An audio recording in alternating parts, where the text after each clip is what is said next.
Horton Hears a Who by Dr. Seuss. Maybe you've seen this as a movie, or maybe you've read it before, but we're going to read this one now. Horton Hears a Who by Dr. Seuss. On the 15th of May, in the jungle of Newell, in the heat of the day, in the cool of the pool, he was splashing, enjoying the jungle's great joys, when Horton the elephant heard a small noise.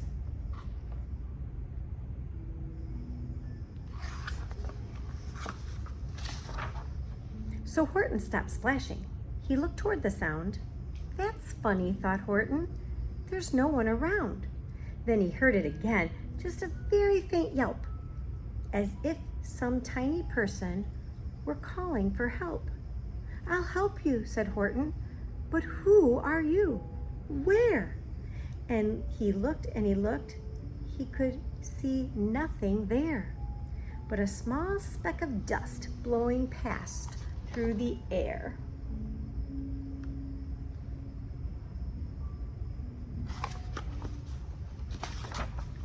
I say, murmured Horton, I've never heard tell of a small speck of dust that is able to yell. So you know what I think? Why, I think there must be someone on top of that small speck of dust. Some sort of creature of very small size, too small to be seen by an elephant's eyes.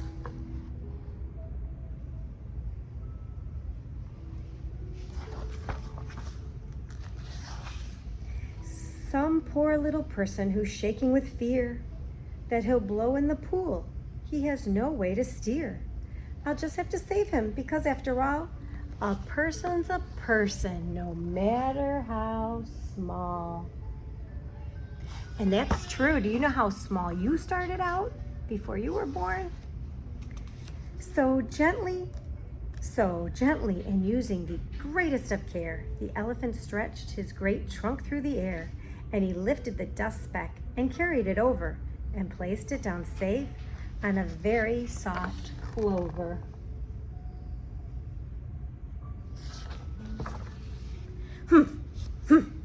A voice, 'twas a sour kangaroo, and the young kangaroo in her pouch said, too. Why, that speck is so small as the head of a pin. A person on that? Why, there never has been.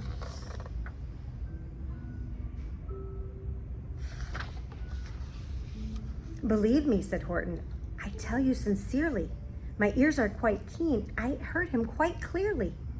I know there's a person down there, and what's more, quite likely there's 2, even 3, even 4. Quite likely. A family for all that we know, a family with children just starting to grow. So please, Horton said, as a favor to me, try not to disturb them. Just please let them be.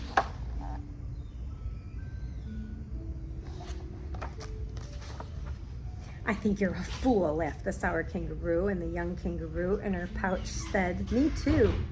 You're the biggest blame fool in the jungle of Newell. And the kangaroos plunged in the cool of the pool. What terrible splashing, the elephant frowned. I can't let my very small persons get drowned. I've got to protect them. I'm bigger than they. So he plucked up the clover and hustled away.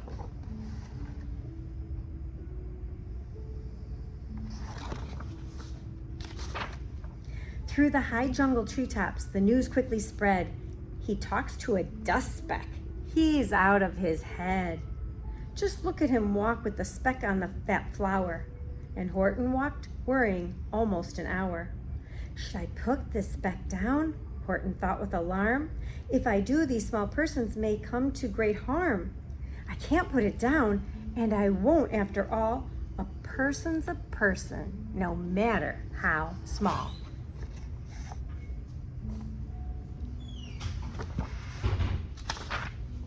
Then Horton stopped walking. The speck voice was talking.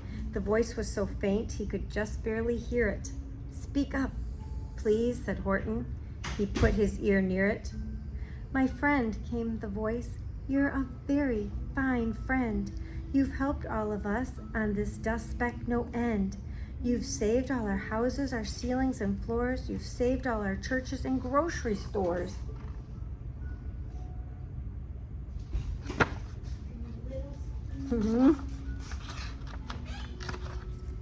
You mean, Horton guessed, you have buildings there, too? Oh, yes, piped the voice. We most certainly do. I know, called the voice. I'm too small to be seen, but I'm mayor of a town that is friendly and clean.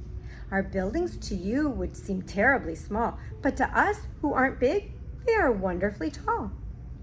My town is called Whoville, for I am a Who, and we Whos are all thankful and grateful to you. And Horton called back to the mayor of the town, you're safe now, don't worry. I won't let you down.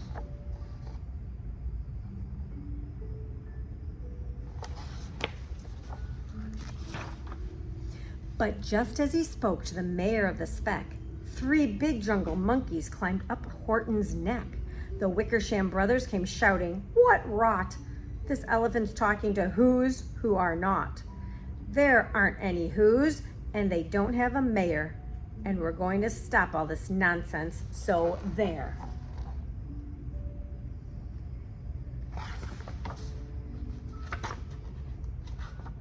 They snatched Horton's clover. They carried it off to a black-bottomed eagle named Vladikoff, a mighty strong eagle, a very swift wing. And they said, "Will you kindly get rid of this thing?" And before the poor elephant even could speak, that eagle flew off with the flower in his beak.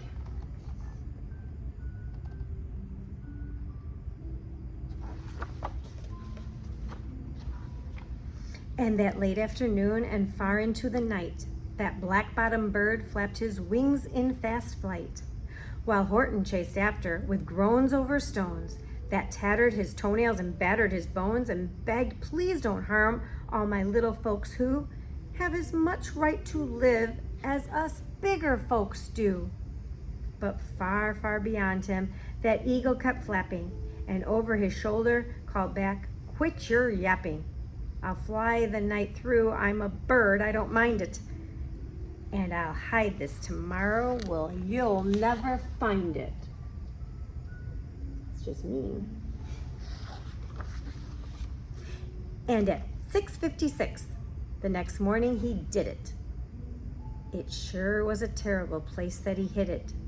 He let that small clover drop somewhere inside of a great patch of clovers 100 miles wide. "Fine that," sneered the bird, "but I think you will fail." And he left with a flip of his black-bottomed tail.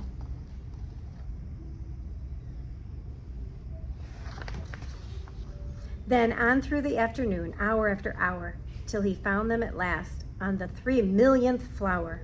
"My friends," cried the elephant, "tell me, do tell, are you safe? Are you sound? Are you whole? Are you well?" Boy, he really cares for his friend, doesn't he? He looked at 3 million flowers. From down on the speck came the voice of the mayor. "We've really had trouble, much more than our share. When that black-bottomed birdie let go and we dropped, we landed so hard that our clocks have all stopped. Our teapots are broken, our rocking chair smashed, and our bicycle tires all blew up when we crashed. So Horton, please," pleaded the voice of the mayor's, "will you stick by us Whos while we make our repairs?" "Of course," Horton answered. "Of course I will stick. I'll stick by you small folks through thin and through thick."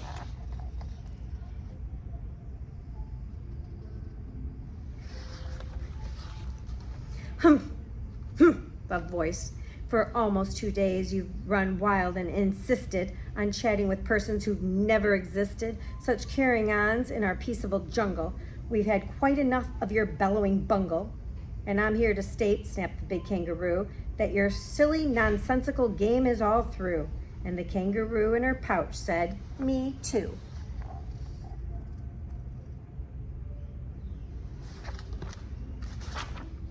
With the help of the Wickersham brothers and dozens of Wickersham's uncles and Wickersham's cousins and Wickersham in-laws who help I've engaged, you're going to be roped and you're going to be caged.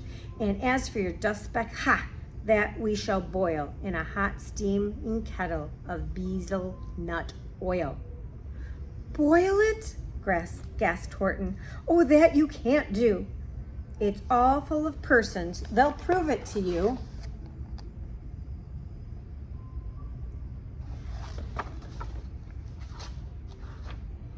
Mr. Mayor, Horton called. Mr. Mayor, you've got to prove now that you really are there. So call a big meeting, get everyone out.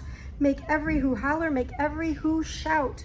Make every who scream. If you don't, every who is going to end up in a hazelnut stew.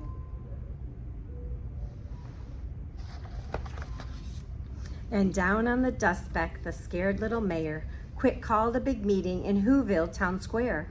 And his people cried loudly, they cried out in fear, we're here, we are here, we are here.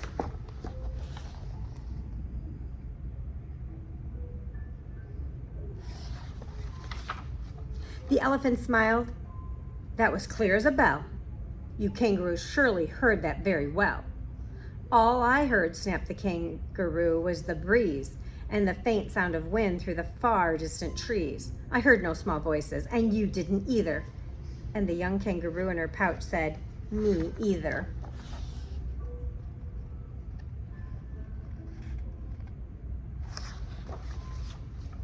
Grab him, they shouted, and cage the big dope.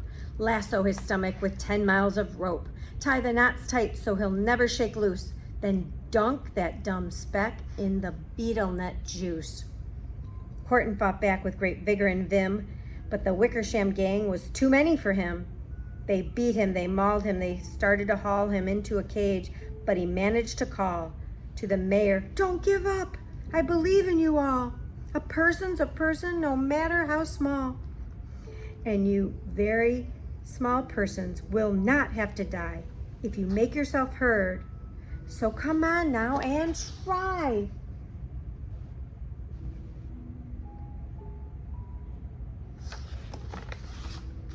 The mayor grabbed a tom-tom. He started to smack it, and all over Whoville they whooped up a racket.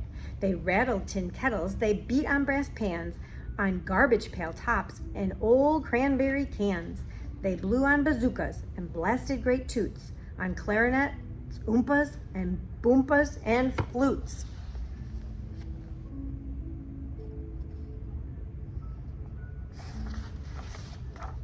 Great gusts of loud racket rang high through the air. They rattled and shook the whole sky, and the mayor called up through the howling, mad hullabaloo. Hey, Horton, how's this? Is our sound coming through? And Horton called back, I can hear you just fine, but the kangaroo's ears aren't as strong quite as mine. They don't hear a thing. Are you sure all your boys are doing their best? Are they all making noise? Are you sure every who down in Whoville is working? Quick, look through your town. Is anyone shirking? All hands on deck, they gotta make a lot of noise. Through the town rushed the mayor from the east to the west, but everyone seemed to be doing his best. Everyone seemed to be yapping and yipping. Everyone seemed to be beeping and bipping, but it wasn't enough. All this ruckus and roar. He had to find someone to help him make more. He raced through each building. He searched floor to floor.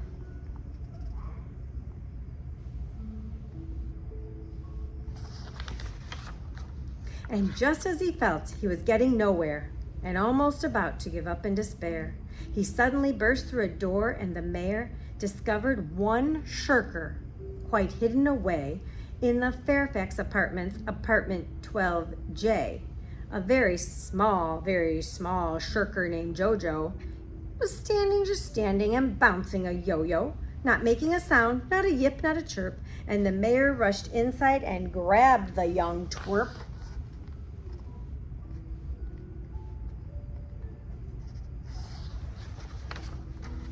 And he climbed with the lad up the Eiffelberg Tower.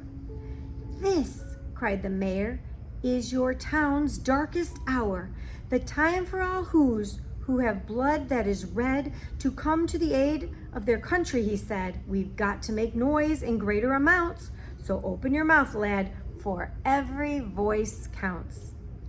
Thus he spoke as he climbed. When they got to the top, the lad cleared his throat, and he shouted out, Yop.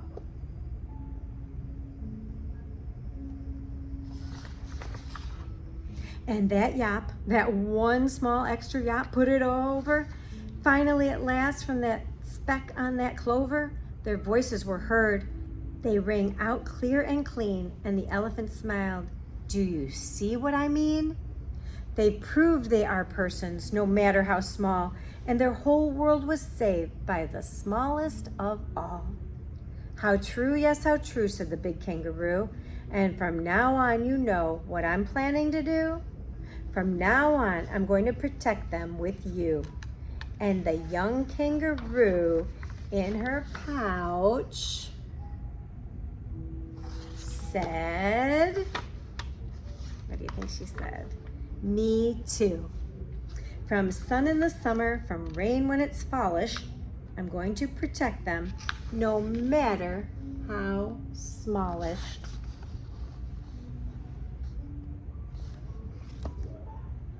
Every life has value.